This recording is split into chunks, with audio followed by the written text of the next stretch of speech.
Ya. No, todavía no. Buenas tardes, ¿cómo están? Gracias por estar acá.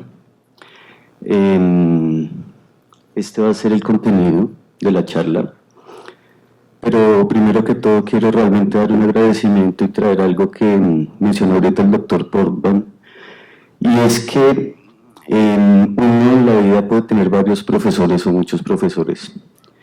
Uno puede tener maestros, muchos maestros, pero mentores realmente uno puede tener uno, dos, pocos mentores. Yo realmente le agradezco mucho acá a la doctora Espino, profesora de muchos de los oncólogos radioterápicos, oncólogos clínicos, cirujanos oncólogos, físicos médicos, maestra de muchos de nosotros y mentora realmente algunos considerándonos uno de esos. Entonces realmente quiero agradecerle a la doctora Ospino por esto. La llamé para que me ayudara y me apoyara en esta presentación por su gran reconocimiento que tiene la educación en oncología radioterápica en Colombia y yo creo que a nivel en América Latina y a nivel mundial. También agradecerle a ACRO, al doctor Iván, por la invitación y por tener en cuenta este tema tan importante y tan trascendente para todos. Y claramente a mis residentes, especialmente a María, que me ayudó, a María Caicedo, que me ayudó a hacer esta presentación. Primero quiero que hagamos una reflexión, y eso nos pasa a todos, eso me pasó a mí.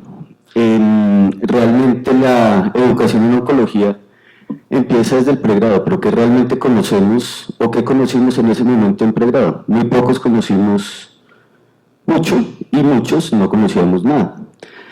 La doctora María Caicedo hizo esta encuesta, 40 personas, la hizo hace aproximadamente unos 15, en donde realmente ella preguntaba a los fellows especialistas, superespecialistas del Instituto Nacional de Cancerología, y pues claramente en ese momento sí conocían.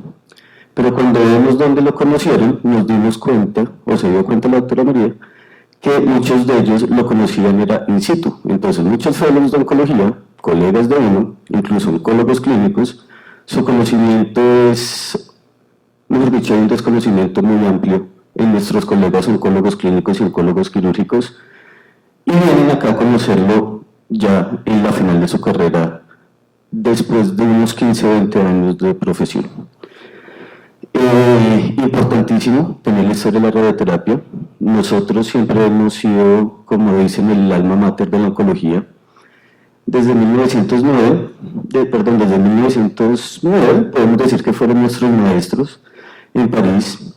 Claude Rogo visitó Colombia y nos ayudó con el Enrique Olaya, el doctor Enrique Olaya, el presidente en ese momento, del 1934, a fundar en ese momento el Instituto Nacional de Radio. Todos conocemos la historia, la cúpula de radio. Posterior a eso, en el 1953, ya el Instituto de Radio se empieza a denominar Instituto Nacional de Cancerología, y en el 56 se empieza a ver la forma informal. Lo digo informal porque ahorita para uno tener el aval de un título especialista se requiere tener el aval de una universidad, no se requiere solamente el apoyo del hospital. En ese momento sí pasaba eso. Entonces, en ese momento, el doctor Mario Gaitán Yangos pues empezaba a formar de alguna forma los especialistas.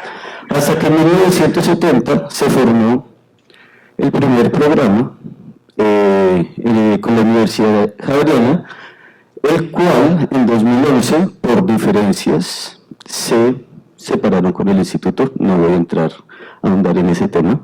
En 1972 también paralelamente se formó en Medellín el otro programa de oncología radioterápica que ha existido.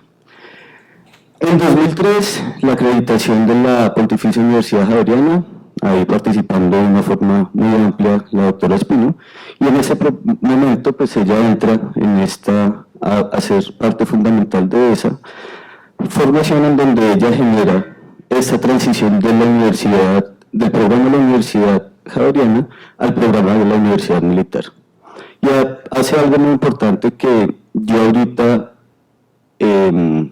protejo mucho y lo hago en los residentes, y es que nosotros somos especialistas en oncología radioterápica. Nosotros tenemos una formación oncológica que tratamos con radiación. Entonces somos oncólogos radioterápicos. Bueno, eso es una de las características que tiene este programa, en donde ya la nomenclatura o el nombre de nosotros empieza a cambiar, y ya en 2015, pues en 2011 empezamos, yo tuve la fortuna de ser parte de esa primera corte, y en 2015 nos graduamos con mi compañero, amigo, casi hermano, Rugeles.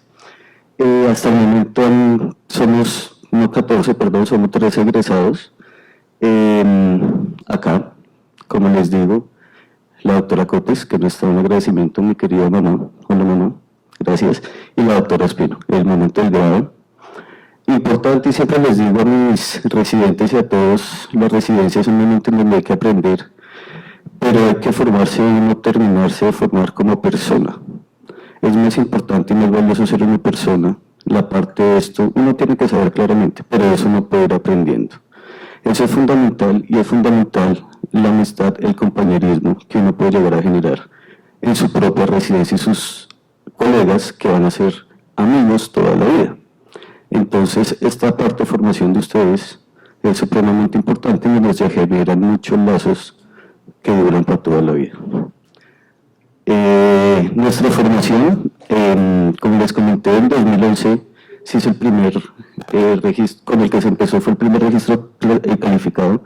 En el 2017, la doctora Cotes, con ayuda de la doctora Espino y ayuda de algunos egresados y otros que habían venido de afuera acá, hicieron este nuevo registro calificado que durará hasta el 2015.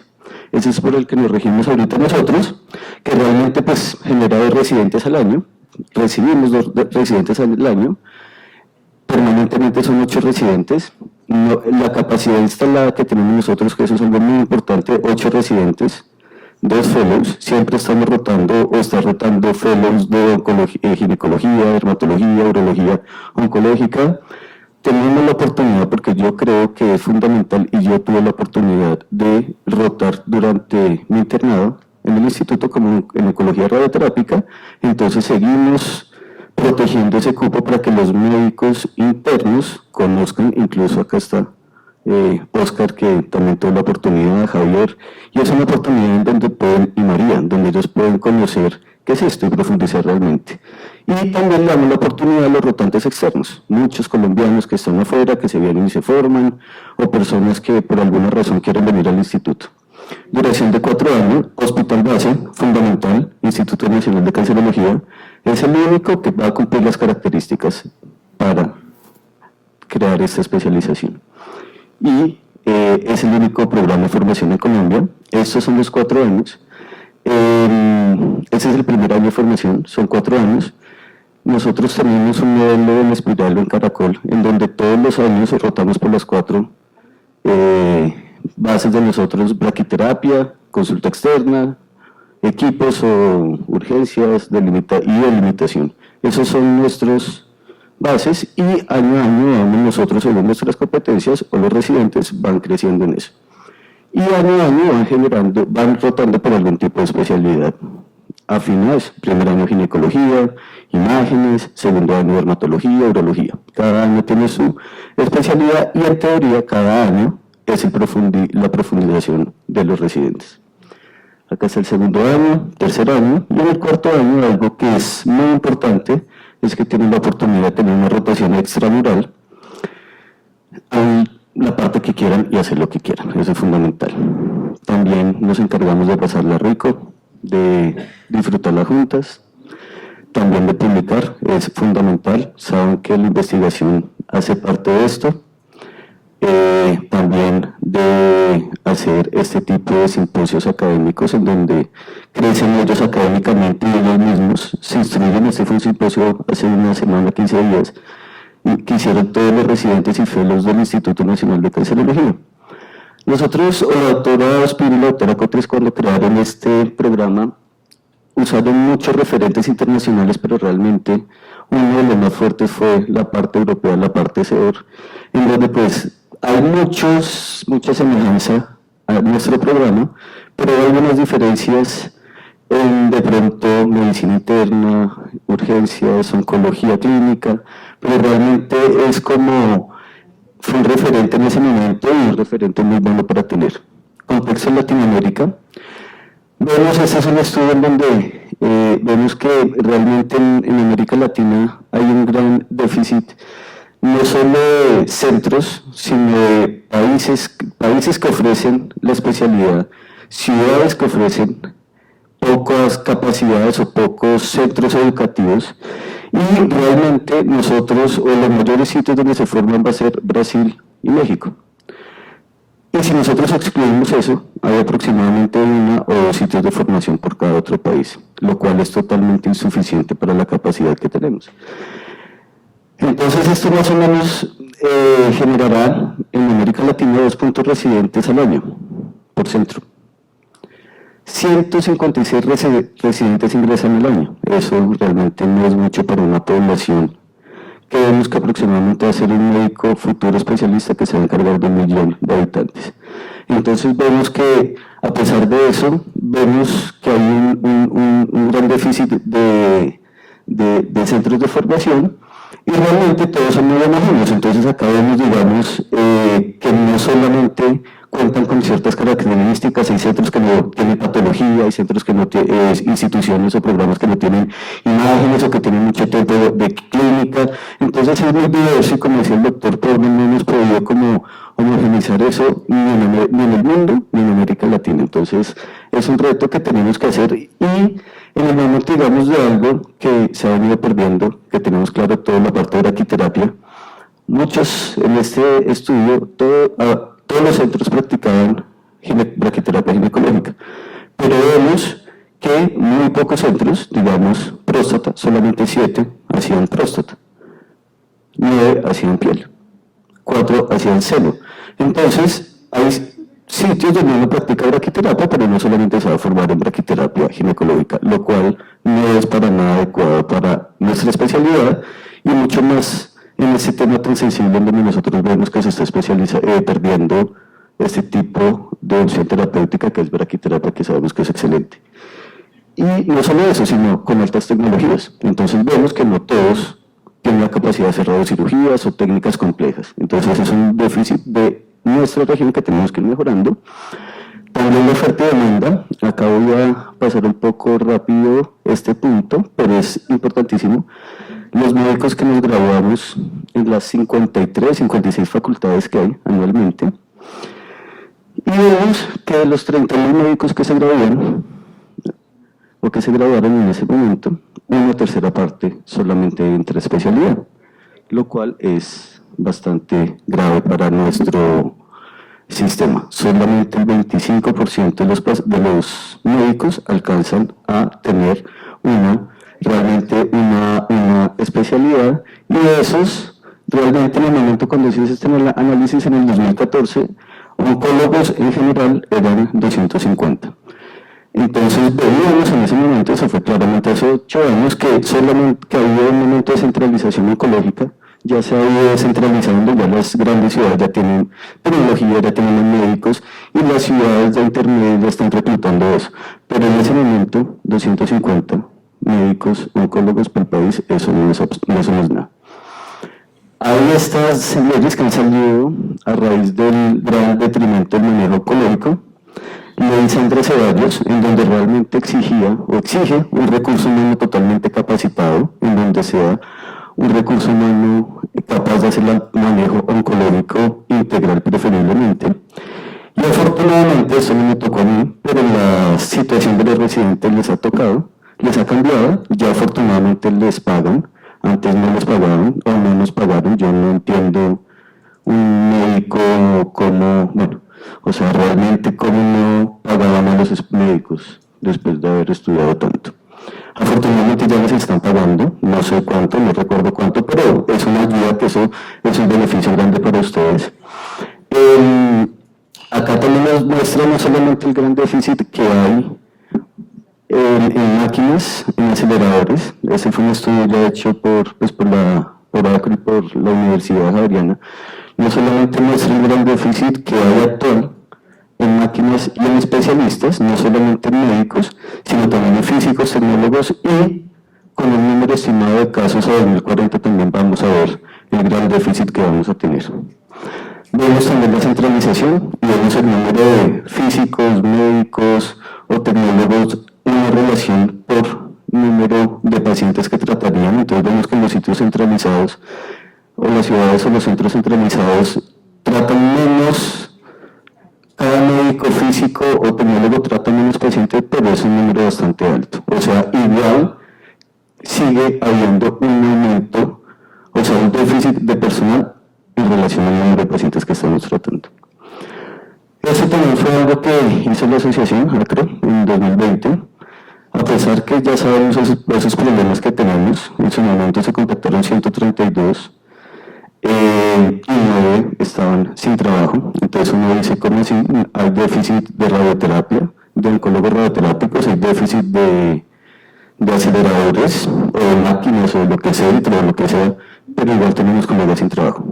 Preocupante. Y tenemos formación, entonces preocupante aún.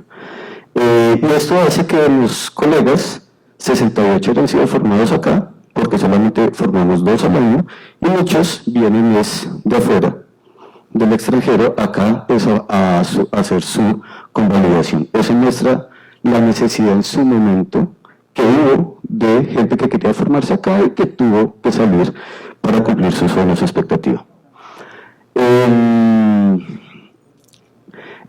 También, para mencionar nuevamente la centralización de los equipos y igual el déficit de equipos que hay y la centralización, pero acá lo que quiero resaltar también es que miren las proporciones de los médicos físicos y tecnólogos, y acá vuelvo y les comento en relación a el número de pacientes de los centros. Entonces, la mayoría de los especialistas, de los físicos, de los tecnólogos, están en las grandes ciudades, tratando la mayoría de los pacientes. Mientras que el menor número está tratando en las ciudades periféricas igual un número de pacientes. Entonces, eso es un riesgo igual.